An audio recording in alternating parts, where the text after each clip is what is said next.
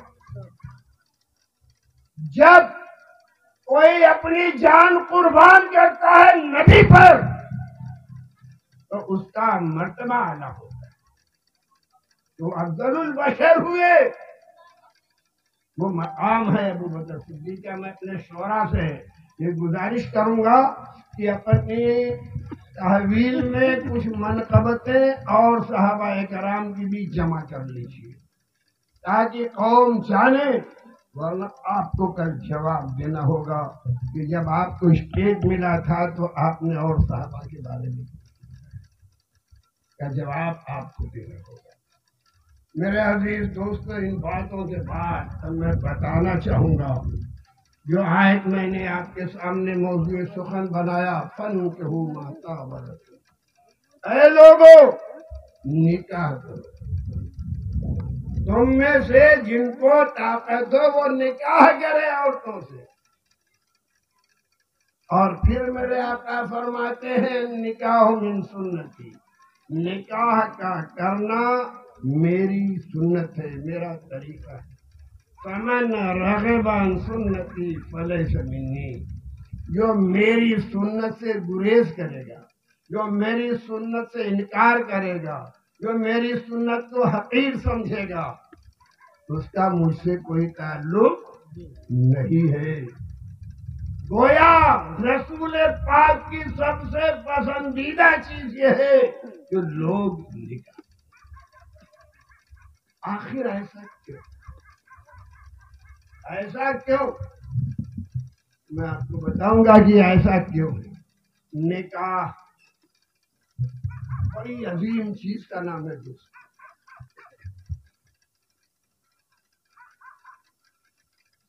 کچھ لوگ دیکھیے، ہر ایک کی الگ الگ ڈیفینیشن ہے، ہر ایک کی الگ الگ پریبھاشا ہے. کچھ لوگ نکاح کا مقصد یہ سمجھتے ہیں خواہشات نفسانی کا حصول. کچھ لوگ نکاح کا مطلب یہ سمجھتے ہیں کہ بلا محنت کے بہت سارے سامانوں کا حصول حاصل کرنا.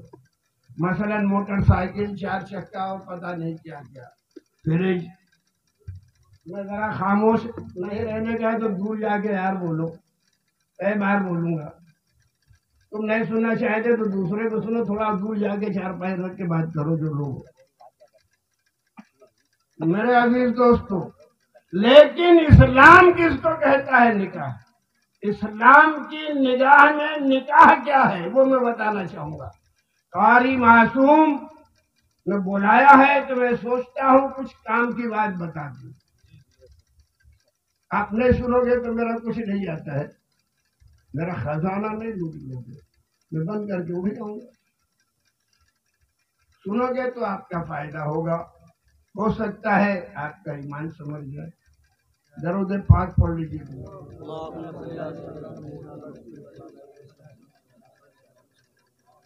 تقریر کا مطلب یہ نہیں کہ پبلک کو خوش کیا جائے. تقریر کا مطلب ہے جو ضرورت ہو زمانے کی وہ بتائی جائے. اور اسٹیج پہ نہ تو منقبت کا مطلب یہ نہیں ہے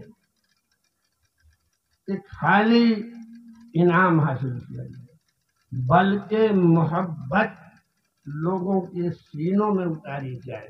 رسول پاک کی اور منقبت ہے تو جس بزرگ کی لوگ، اس لیے کہ بزرگوں کے ذریعے ہی ہم رسول تک پہنچیں گے اور رسول کے ذریعے ہم اللہ تک پہنچیں گے. میں اپنا مقصد جو ہے تقریر کا میں وہ ادا کرتا ہوں. تھوڑی دیر توجہ سے سن لے. اسلام میں نکاح کیا ہے اور نکاح کی عظمت کیوں ہے؟ سرکار کو نکاح کا کرنا اپنے امتیوں کا کیوں پسند ہے وہ میں بتانا چاہتا ہوں دوستو.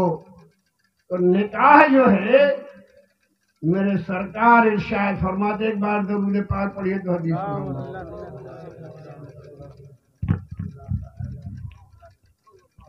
النکاح نصف الایمان. یہاں علماء ہیں کئی ایک عالم. النکاح نصف الایمان، نکاح آدھا ایمان ہے. نکاح آدھا ایمان.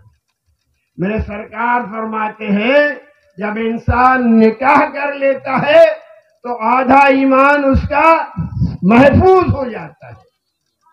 نکاح کر لینے کے بعد انسان کا آدھا ایمان محفوظ ہو جاتا ہے. آدھا ایمان بچا ہے تو اس کے لیے نماز ہے، روزہ ہے، زکوٰۃ ہے، حج ہے اور پوری زندگی عبادت. نکاح کرنے والا محسن اور محسنہ کہے جاتے ہیں. والمحسنات من النساء. محسن کس کو کہتے ہیں، محسنہ کس کو کہتے ہیں؟ قلعے میں رہنے والے مرد کو محسن، عورت کو محسن. جب شخصی حکومتیں تھی، چاہے کوئی بھی راجہ مہاراجہ رہا ہو، بادشاہ رہا ہو، تو اپنے اپنے علاقے میں راج میں جگہ جگہ قلعہ بناتا تھا، درگ بناتا تھا، فورٹ بناتا تھا. یہ فورٹ، قلعہ، درگ، کوئی بھی بھاشا میں آپ سمجھتے ہو، جونپور میں بھی قلعہ ہے. یہ کس لیے بنایا جاتا تھا؟ برے وقت میں اسی میں چھپ کر کے اپنی جان بچائی. تو کہا گیا کہ نکاح کر لینے والا مرد اور نکاح کر لینے والی عورت یہ قلعے میں آ جاتی ہے. اس بات کے قلعے میں شیطان سے محفوظ ہو جاتے ہیں، نفسانی خواہشات کی طرف بہکانے والی چیزوں سے محفوظ ہو جاتے ہیں نکاح کر لینے کی بنیاد پر. تو نکاح جو ہے آپ کو محفوظ کر دیتا ہے. میرے عزیز دوستو، میرے سرکار ارشاد فرماتے ہیں، توجہ چاہوں گا، جلدی جلدی کچھ بات خالی ترجمہ کر کے بتا دوں. نکاح نہ کرنے والا انسان اس کی مثال ہے اس سوکھے ہوئے پتے کی طرح سے جو لکو دک میدان میں پڑا ہو. سوکھا ہوا پتا، یہ ریاست میں نہیں لگا عبد الملک. اچھا سن رہے نا، سوکھا ہوا پتا جو چٹیل میدان میں ہو، ذرا سی بھی ہوا چلی ہلتا ہے کہ نہیں ہلتا؟ ہلتا ہے. وہی حال ہے اس آدمی کا جس کا نکاح نہیں ہوا ہے. ایک ذرا سے جھونکے سے اس کا ایمان گڑبڑ ہو جائے گا، اور جب وہ نکاح کر لیتا ہے تو محفوظ ہو جاتا ہے. میرے عزیز دوستو، نکاح اتنی بڑی چیز ہے. نکاح آپ کا ایمان سلامت کر دیتا ہے. نکاح آپ کو محفوظ کر دیتا ہے. نکاح آپ کو برائیوں سے بچا دیتا ہے. نکاح آپ کے لیے ڈھال ہے شیطان کے مکر و فریب سے. شیطان جب ہار جاتا ہے ساری چال چل کے تو وہ تیر چلتا ہے آپ کے ساتھ، جو تیر اس کا کبھی ناکام نہیں ہوتا. وہ تیر یہ ہے کہ عورت کی شکل میں کسی کو پیش کر دیتا ہے. لیکن جو نکاح والا ہے بحمد اللہ تعالی بفضل کریم، تو شیطان کے مکر و فریب سے محفوظ ہوتا ہے. تو نکاح وہ باعظمت چیز ہے. نکاح وہ باعظمت چیز ہے. نکاح نام کی چیز نہ ہوتی تو آج یہ روانی نہ ہوتی. ایسا نہیں ہے کہ انسان نہ ہوتے. نکاح جانوروں میں نہیں ہوتا. بکریوں کا نکاح ہوتا ہے، کہیں دیکھا آپ نے؟ اس کی نسل بڑھ رہی ہے کہ نہیں؟ مرغیوں کا نکاح ہوتا ہے، کچھ تو بول رہے آپ، بڑھ رہی ہے. مگر فرق اگر نکاح نہ ہوتا تو آپ کی عظمت نہ ہوتی. نکاح آپ کو معظم کر دیتا ہے، مفضل مکرم کر دیتا ہے. نکاح نہ ہونے کی صورت میں نسلیں ضرور بڑھتی. آپ نے دیکھا ہوگا ایک بکری ہے جو بچہ جنتی ہے، اگر کھسی ہے تو چند دن کے بعد وہ کھسی اس کے شوہر کا بھی کام کرتا ہے کہ نہیں. لیکن نکاح یہ بتا دیا کہ یہ ماں ہے، نکاح ہوگا جبھی تو. یہ ماں ہے، ماں کی عظمت بڑھ گئی. خدا کی قسم ایک بیٹا صبح قیامت تک اپنی ماں کے پاس بغرض خواہشات نفسانی نہیں جا سکتا. اور ایک ماں کتنی بھی لعنتی ہو سکتی ہے، گر سکتی ہے، لیکن اپنے بیٹے کے ساتھ نہیں جا سکتی. ماں بیٹے کا رشتہ اگر کوئی بتاتا ہے تو نکاح بتاتا ہے. ماں کی عظمت اگر کسی نے بڑھایا ہے تو نکاح نے بڑھایا ہے. نکاح نے بڑھایا ہے. باپ کا مقام کیسے کوئی جانتا؟ نکاح کی بنیاد پہ آپ کا باپ باپ ہوتا ہے، بیٹا بیٹا ہوتا ہے. میرے عزیز دوستو، بہن اور بھائی کے رشتے ہوتے ہیں. یہ سارے رشتے کی عظمت، سارے رشتے کی بزرگی یہ صرف نکاح کرتا ہے. ماں کا ہونا، باپ کا ہونا، بیوی کا ہونا، شوہر کا ہونا، ساس کا ہونا. آج تو لوگوں کو اتنی فرصت نہیں ہے کہ ان میں دین حاصل کرنا. میں بتاؤ، حرمت علیکم امہاتکم وبناتکم الی آخر ہی آئے تھے. میں آپ کو بتا دوں، جیسے ہی نکاح ہو گیا اور جس لڑکی سے آپ کا نکاح ہو گیا اس کی ماں آپ کی ماں ہوگی. اس کی ماں، جس کی ماں آپ کی بیوی کی ماں، وہ صبح قیامت تک وہ آپ کی ماں رہے گی. چاہے بیوی آپ کی مر جائے، چاہے آپ طلاق دے دیں، لیکن ساس صبح قیامت تک ماں کا مقام رکھتی ہے. میرے عزیز دوستو، یہ ساری چیز صرف نکاح کی بنیاد پر ہے. نکاح نہ ہوتا تو ہم ان سب عظمتوں کو نہ جان پاتے.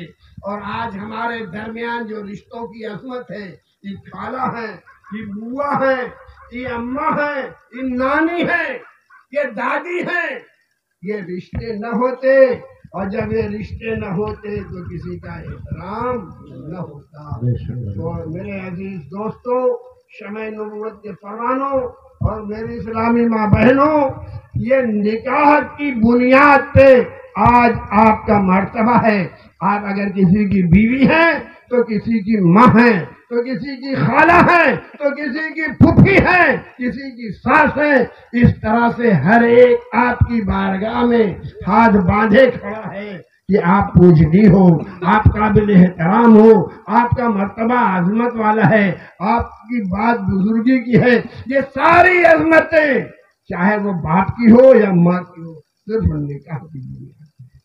تو جب نکاح اتنا عظیم چیز ہے، توجہ چاہوں گا، نکاح کی بزرگی تو سمجھ میں آ رہی ہوگی.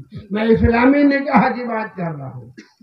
ورنہ ایک صاحب نے ہم سے پوچھا ایک بار، مولانا عبدالحق صاحب، یہ مولانا صاحب کے کیا ہو، کہیں کہ ارے بچوا شوا پالے ہے. تو ہم نہیں کہا نہیں، میں اتنی فرصت نہیں. ارے کہیں لڑکا وڑکا ہے؟ ہم کہ ہاں 2 لڑکی ہے. بات کیا ہے؟ ارے کہیں جب تمہارے گھر بھر جائیے، ہمارے 3 بیٹوا ہیں. مرتبہ تو نہ دیکھا گھر بھر لے بن کیسے؟ کہیں ہم بیاہ ہوئے نہ کر پائے جب تک لڑکیاں والا ہمارا منہ مانگا دام نہ دے. تو ہم کہے تمہارا لڑکا گائے بیل بھینس بکری ہوئی، بھیشنا کا بچہ ہوئی، ہمارا لڑکا لڑکا ہے میاں. اب میں آپ کو بتاؤں، جہیز کے لوگ ہی ہو، الرجال قوامون علی النساء، مرد عورتوں پر حاکم ہے، اور حاکم مانگتا نہیں. حاکم مانگتا نہیں، حاکم دیتا ہے. اوپر کا ہاتھ نیچے کے ہاتھ سے بہتر ہے. جب آپ مانگ رہے تو آپ کا ہاتھ کہاں ہوگا؟ اوپر کی نیچے؟ کچھ تو بولو یار. جب آپ کا ہاتھ نیچے ہوگا تو آپ نیچے مرتبے پہ آئے کہ اونچے؟ جب آپ نیچے مرتبے پہ آ گئے تب کہتے ہو کہ بیوی میری بات نہیں مانتی، سسرا میرا روب جماتا ہے. ارے تم نے تو اپنے آپ کو بیچ گئے تھے بیوی لانے، اپنے آپ کو بیچ کے چلے آئے ہو یارو. گئے تھے بہو لانے، لڑکا بیچ کے چلے آئے ہو. لڑکا تمہارا حاکم تھا، محکوم بنا کے چلے آئے ہو. بیچے بھی کس کے ہاتھ سے؟ جس کے گھر سے تمہارا، جس کی وجہ سے تمہارے گھر میں چراغ جلتا. اے لوگوں، یہ بہو کچھ لوگ ہیں بٹیا کی بڑی قدر کریے، بہو کے ایک دم سائڈ میں. بیٹی آپ کی امانت ہے، کسی اور کے ہاں آپ کو دینا ہے.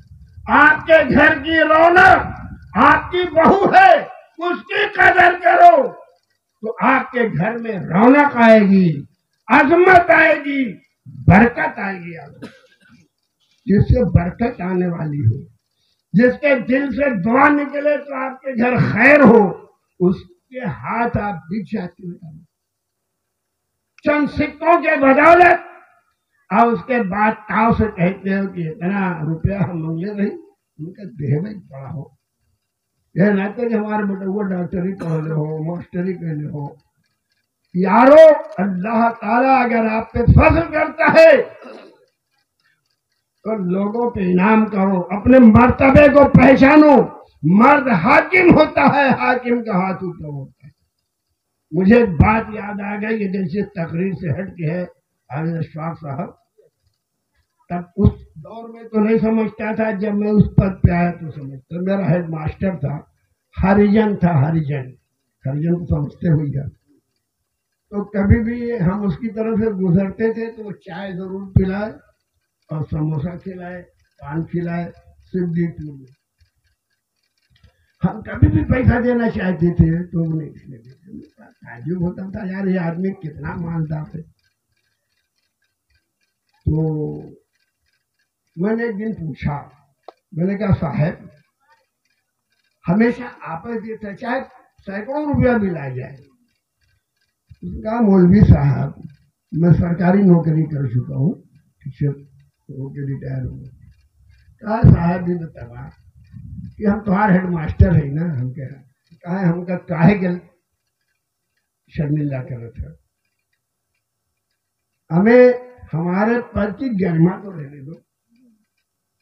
تو مجھے جب میں ہیڈ ماسٹر ہوا تو مجھ کو بھی احساس رہا میں اپنے ماتحت ادھیاپک کی کبھی چائے نہیں پیا جب سے میں ہیڈ ماسٹر ہوا.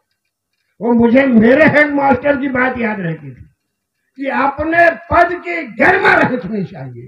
تو اے شمع نبوت کے پروانوں، تمہیں بھی تو اپنے پد کی گرما رکھنی چاہیے کہ تم شوہر ہو، حاکم ہو. اگر تمہیں اپنے پد کی گرما کا احساس نہیں ہے تو تمہارے گھر میں رونق آئے گی کیسے، ماحول سنورے گا کیسے؟ میرے عزیز دوستو، شادی جب اتنی عظمت والی ہے تو شادی کیسی ہونی چاہیے؟ میرا مضمون بڑا خشک آپ کو لگ رہا ہوگا، اس لیے میں نہ تو کسی کو ہم دیکھ رہے ہیں نعرہ لگانا نہ کچھ، لیکن ہمیں اس سے کوئی بات نہیں، خالی آپ میری بات سن لیجیے. صحابہ کرام نے اللہ کے رسول سے عرض کیا یا رسول اللہ، جب اتنی عظمت کی چیز شادی ہے کہ ایمان کی حفاظت کر دیتی ہے، گھر کی برکت ہوتی ہے اور بڑے فضائل ہیں میرے آقا، تو شادی کیسے کی جائے، کس طرح کی جائے؟ تو میرے آقا نے فرمایا سنو، یہودیوں کے ہاں جب شادی کا وقت آتا تھا تو حسن تلاش، سندرتا، بیوٹیفلنس، خوبصورتی جس کی اعلیٰ ہو اس کو پسند کرتے. عیسائیوں کیا جسے آپ کرسچن کہتے ہیں، جب ان کے بچے بچیاں بالغ ہوتی ہیں شادی کا تو اس میں دولت دیکھی ہے، اس کے پاس دولت کتنی ہے یہ دیکھا جاتا ہے. تو اے شمع نبوت کے پروانوں، یہ دونوں چیز میں دوانیت نہیں ہے، اس بات نہیں ہے، پائیداری نہیں ہے، ٹھوس نہیں ہے۔ حسن آج ہے کل چلا جائے گا، دولت ہے آج چلی ہے کل چلی جائے گی۔ کتنے لوگ اس میں بیٹھے ہوں گے، کل تک روڈ چھاپ تھے، آج لاکھوں کروڑوں میں کھل رہے ہوں گے۔ سائیکل نہیں نصیب رہی ہوگی، آج موٹر سائیکل 4 چکا پہ چل رہے ہوں گے۔ اور کتنے لوگ ہیں کل 4 چکا پہ تھے، آج پیدل چل رہے ہوں گے۔ یہ دولت ہے، کب آئے گی کب جائے گی، اور یہی حال حسن کا ہے۔ اور حسن کی بات آئی تو ایک بات عرض کر دوں، ایک بہت ہی پرہیزگار صاحب تھے، ان کے پاس ایک شخص پہنچا، انہوں نے کہا حضور میں آپ کی لڑکی سے شادی کا پیغام دینے آیا، کتاب کی بات کر رہا ہوں، من گھڑت نہیں۔ تو انہوں نے کہا بیٹی بیٹھ جاؤ، یہ بتاؤ کہ میری لڑکی سے شادی کا پیغام دینے کا سبب کیا ہے، کارن کیا ہے؟ تو نوجوان نے کہا حضور مجھے آپ کی لڑکی بہت خوبصورت لگی۔ آپ نے فرمایا ٹھیک ہے، میری لڑکی اگر بڑی خوبصورت لگی ہے تو اچھا کہ آپ نے پیغام دیا ہے، لیکن مجھے 1 ہفتے کا وقت دو، سوچ کے پھر آپ کو جواب دوں گا۔ ٹھیک ہے، 1 ہفتے کے بعد آؤ گے۔ گھر آئے تو جمال گوٹا لیتے آئے، سچی حکایت کے حوالے سے بول رہی۔ پہلے لمڑا تولا پورا چلت رہا، ہو سکتا تھا اسٹیج کے لوگ نہ جانے، آپ لوگ جانتے ہوں گے۔ ایک تو لمڑا لیتے آئے، اپنی بیوی کو دیا، کہنے کہا کرے کہاں رکھو گوٹا، جمال گوٹا کو کھلا دیا انہوں نے چپ سے اپنی بچی کو۔ کہنے لگے یہ اس کے جتنے بھی چٹی ہوگی اسے پھینکنا نہیں، مطلب اسی لمڑے کے اندر رکھتے جانا۔ بیوی تھی، وفادار تھی، شوہر کی فرما بردار تھی، اور بات آ گئی ہے تو میں ہی یہ بات کہتا چلوں، نہیں بھول جاؤں گا کہ عورت وہ کامیاب ہے جو اپنے شوہر کی وفادار ہو، وہ عورت کبھی جنت میں نہیں جائے گی جو اپنے شوہر کی نافرمان ہو، چاہے کتنا نماز پڑھے، چاہے کتنا مبارک ہے، چاہے 100 حج کرے۔ کامیاب وہ عورت ہوگی جو اپنے شوہر کو خوش رکھے گی، وہ کامیاب۔ تو وہ بزرگ کی عورت بڑی نیک تھی، پرہیزگار تھی، اس نے کہا ٹھیک ہے، اب بچی کو دست ہونے لگا تو اسی میں کرتی ہے۔ 2 دن میں بچی کا رنگ پیلا پڑ گیا۔ جو لوگ جانتے ہیں کہ دست ہونے کے بعد کیا حال ہوتا ہے وہ جانتے ہیں۔ لڑکا اپنے وقت پہ آئے، حضور کچھ جواب آپ دیں گے؟ ہاں بالکل جواب دیں گے، میری لڑکی اگر آپ کو پسند ہے تو ضرور میں آپ کے نکاح میں دے دوں گا، ذرا دیکھ تو لو۔ لے آئے، بہت خوش تھا۔ بچی کھاٹ سے چپک گئی تھی، کمزور ہو گئی تھی، چہرے سب لٹک گئے تھے، جھریاں آ گئی تھی، پہچاننے میں نہیں آ رہی تھی۔ جمال گوٹا کی خاصیت ہے، پوچھ لیجیے گا لوگوں سے، کہا یہ میری بچی ہے۔ تو اس نوجوان نے کہا میاں ہم نے جس بچی کے لیے نکاح کا پیغام دیا تھا وہ یہ نہیں تھی۔ آپ نے فرمایا بیٹا یہی وہ لڑکی تھی، بولے وہ بڑی حسین و خوبصورت تھی۔ آپ نے فرمایا وہ حسن یہ ہے لمڑے میں، وہ حسن جو تھا یہ لمڑے میں ہے، دیکھ لو۔ اس نے کہا آپ کی بچی سے مجھے نکاح کا پیغام نہیں دینا۔ تو آپ نے فرمایا اگر تو میری بچی کی سیرت کی تعریف کیا ہوتا، اس کے نیکی کی تعریف کیا ہوتا، اس کے نماز روزہ کی بات کیا ہوتا، اس کے تہذیب و تمدن کی بات کیا ہوتا، اس کے طور طریقے کی بات کیا ہوتا، خدا کی قسم تیرے ساتھ میں نکاح کر دیتا۔ تو اس نے حسن کی بات کیا ہے، تو میرے سرکار نے فرمایا ہے کہ یہ طریقہ یہودیوں کا ہے، اسلام کا طریقہ ہے کہ نکاح وہاں کیا جائے جہاں دین پائے۔ تو صحابہ کرام سے اللہ کے محبوب نے فرمایا شمع نبوت کے پروانو تم جہاں دین دیکھنا وہاں یہ ہے اسلام کا طریقہ۔ اور میرے عزیز دوستو جب دیندار آئے گی تو گھر کا ماحول دیندار ہوگا، اس لیے کہ آپ چاہے دیندار ہو یا دنیا دار، صبح سے شام تک جانا ہے، مثلا دور نہ چلو جس کی شادی ہونے کی بات کرو، یہ قاری معصوم انہیں بھی کمانے جانا ہوگا کہ نہیں جانا ہوگا نا، صبح اٹھیں گے، یوں بھی مولویوں کی بڑی قدر ہماری قوم کرتی ہے، تو 10 مدرسہ پڑھائیے تو خرچہ ملی، تو ایسے کم تو نہ پڑھا کوئی۔ لوگ سوچتے ہیں بڑی تعریف کریے، لیکن یہ مول صاحب کی تنخواہ دے کے ہوئی نا مجھے نہیں بولے، بیاہے میں برات خوب بڑھیا بڑھیا گاڑی جائے، مالا خوب سجی اور آتش بازی خوب ہوگی، اور قاضی صاحب کے جب نکاح نہ دے رہے تو پیسوں نہیں، کہاں لکھا ہے نہ پیسوں نہیں کری کوئی۔ ارے یارو اصلی کام تو ہی بیچارہ کر رہا ہے۔ بہرحال تو میں کہہ رہا تھا قاری صاحب پڑھانے جائیں گے تو صبح فجر پڑھ کے اٹھیں گے تو فوراً کہیں چلے گئے 2 گھنٹے کے لیے، پھر وہاں سے 2 گھنٹے کے لیے، تو وہاں 2 گھنٹے کے لیے شام کو آئیں گے۔ دن بھر بچہ کس کے سامنے ہوگا؟ ماں کے سامنے ہوگا۔ ماں اگر نیک ہے، ماں دیندار ہے، ماں پرہیزگار ہے، بچے اپنے آپ دیندار ہو جائیں۔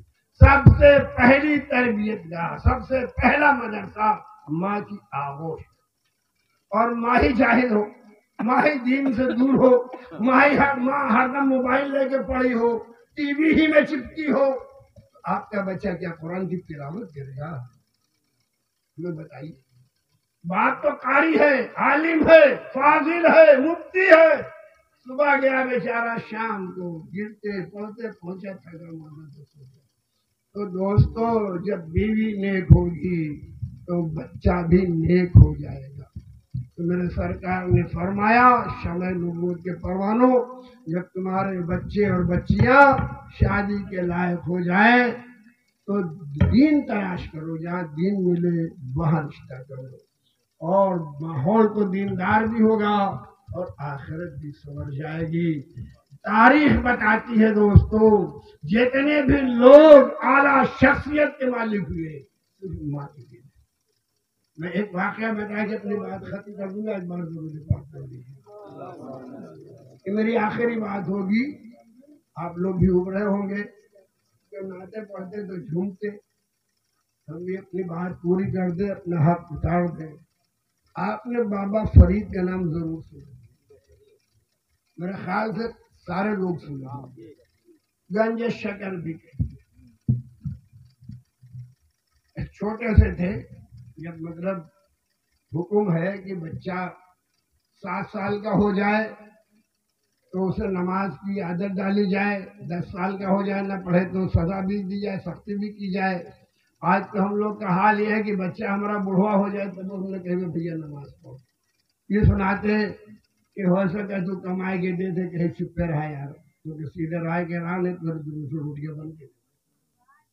لیکن قربان جائیے اپنے بزرگوں پہ۔ حضرت بابا فرید کی والدہ نے کہا بیٹا نماز پڑھ، بیٹے نے پوچھا اماں نماز پڑھے سے کیا ہوئی؟ کہ بھیا چینی ملی، چینی شکر ملی، ٹھیک اماں نے کہہ تو دی۔ بچہ جب نماز کے لیے، بچوں کو شوق ہوتا ہے، چینی وینی کے بہت شوقین ہوتے ہیں، نماز کے لیے کھڑا ہو جب سجدے میں جائے تو پڑیا بنائے کی چٹائی کے مصلی کے نیچے رکھ دے، نماز پڑھ کے جب مصلی لپیٹے چینی مل جائے۔ عادت پڑ گئی، یہ ماں نے چینی کی بات کیوں کہی تھی؟ عادت ڈالنے کے لیے، اور جب عادت پڑ جاتی ہے تو آدمی کی عادت نہیں چھوٹتی۔ تو دوستو یہ ماں کی حکمت تھی، جو بچہ نمازی بن گیا۔ ایسے ہی بہت سارے واقعات ہیں۔ تو اے لوگوں جب بچوں کی شادیاں کرو تو دیندار بچیاں تلاشو، اور اس سے بہت سے فائدے ہیں۔ جب آپ دیندار لڑکی تلاشو گے تو پھر لوگ اپنی لڑکیوں کو دینی تعلیم دینے کے لیے گاؤں میں مکتب قائم کریں گے، اور مکتب قائم ہوگا تو اس میں پڑھانے کے لیے کوئی حافظ و قاری رکھیں گے، اس لیے کہ قرآن فرماتا ہے اتل ما اوحی الیک، جیسا قرآن نازل ہوا ایسے ہی تلاوت کی جائے۔ آج کا حال یہ ہے کہ اچھر کون کری ہوا اچھر بھینس برابر سننا جیسے پڑھوا، جے کہ کچھ نہ آئے وہ مولانا بنا ہے، جے کہ کچھ نہ آئے حافظ و قاری بنا ہے۔ جب سے ہماری قوم نے معیار ختم کر دیا، بخاری شریف جو پڑھا کرتا تھا وہ عالم ہوتا تھا، جو تراویح پڑھایا کرتا تھا وہ حافظ ہوتا تھا، یہ معیار ختم ہو گیا۔ یہی کہ دیکھا وہ حافظ جی، یہی کہ دیکھا قاری صاحب، یہی کہ دیکھا مولانا صاحب، گاؤں گاؤں مکتب ڈھونڈنا ہوا، جو سیدھے اما پارا نہ ختم کرے وہ مولی صاحب۔ تو جب دینداری تلاش کرو گے تو حافظ اور قاری ڈھونڈو گے، اور جب حافظ قاری ڈھونڈو گے تو حافظ قاری بنانے کے لیے لوگوں کو دارالعلوم کی ضرورت ہوگی، اور جب دارالعلوم ہوگا تو دارالعلوم دین کا قلعہ ہے، میرے آقا کا قلعہ ہے۔ تو صرف ایک سنت پہ عمل کرو کہ لڑکیاں دیندار لاؤ تو گاؤں میں مکتب بھی آباد ہوگا، دارالعلوم بھی آباد ہوگا، اور ہر آدمی اپنے بچے کو حافظہ کرائے گا، اس لیے کہ روٹی سے اس کا مسئلہ نہیں ہے۔ تو دوستو یہ ہے سنت، سنت میں برکت ہے، سنت میں کبھی زحمت نہیں۔ آج ہم نے سنت چھوڑ دیا تو ہر بات میں ہمارے لیے زحمت ہو گئی۔ ہم نے جہیز مانگنا شروع کیا تو لڑکیاں پیدا ہوتی ہیں تو ہم پریشان ہو جاتے ہیں، اپنی بیوی سے کہتے ہیں کہ اب لڑکی پیدا ہوئی نا تو ہم رکھ دیں۔ سوچیں آپ، قصور غلطی ہم کریں تو ماری جائے بیوی۔ آپ کو میں بتاؤں، نساؤکم حرث لکم، آپ کی عورتیں آپ کا کھیت ہے، کھیت میں جیسا آپ بیج ڈالو گے ویسے ہی فصل پیدا ہوگی۔ آپ جو بوئے کیا وقت گیہوں کاٹا، اتنا تو عقل سے سوچو یارو، بیج آپ ڈال رہے ہو، وہ تو کھیت ہے، اس کو کیوں گنہگار بنا رہے ہو، اس کو کیوں برا بھلا کہہ رہے ہو، اپنے آپ کو کوسو نا۔ تو جب دینداری ہوگی تو آدمی سوچے گا لڑکی ہو۔ اور پھر میں بتاؤں، لڑکیاں معمولی چیز نہیں ہے، لڑکیوں کو زحمت ہم نے آپ نے بنا ڈالا ہے، یہ جہیز کی فرمائش کر کے، اپنے بچوں کو پیش کر کے، ورنہ میرے آقا نے ارشاد فرمایا تھا کہ جس کے پاس 3 لڑکی ہو وہ جنتی ہے۔ تو صحابہ کرام نے عرض کیا یا رسول اللہ اگر 3 لڑکی نہ ہو؟ آپ نے فرمایا جس کی 2 ہوئی وہ جنتی ہے، پھر کچھ لوگ پڑھیں گے یا رسول اللہ جی کہ کہو، آپ نے فرمایا جس کو 1 لڑکی ہوگی وہ بھی جنتی ہے۔ تو صحابہ کرام جو لڑکیوں کو اسلام کے پہلے زندہ دفن کر دیتے تھے، اب بارگاہ الہی میں ہاتھ اٹھا کے دعا کرتے ہیں رب کائنات کم سے کم ہماروں خراب میں چھوڑ۔ تو اسلام لڑکیوں کو زندگی دیتا ہے، آج کا مسلمان لڑکیوں کی زندگی دیتا ہے۔ کل خدا کی بارگاہ میں کیا جواب دوں گا، یہ آپ کو سوچنا ہے۔ میں دعا کرتا ہوں پروردگار عالم ہمیں آپ سب کو نکاح کی عظمت سمجھنے کی توفیق عطا فرمائے، کل کی ہونے والی شادی میں برکتیں عطا فرمائے، اظہار اور ان کی اہلیہ کے لیے آنے والی لڑکی کو بابرکت کرے، قاری معصوم کے لیے باعظمت کرے، گھر کی وہ رونق بنے، اس سے جو نسلیں پیدا ہوں، جیسے اظہار کے گھر میں قاری پیدا ہوا ہے، معصوم کے گھر میں عالم پیدا ہو۔ اللہ تعالی ہم سب کو اس بات کی توفیق عطا فرمائے۔ وما علینا الا البلاغ۔ میں اپنی بات ختم کرتا ہوں اس دعاؤں کے ساتھ کہ اللہ تعالیٰ کل کی شادی میں برکت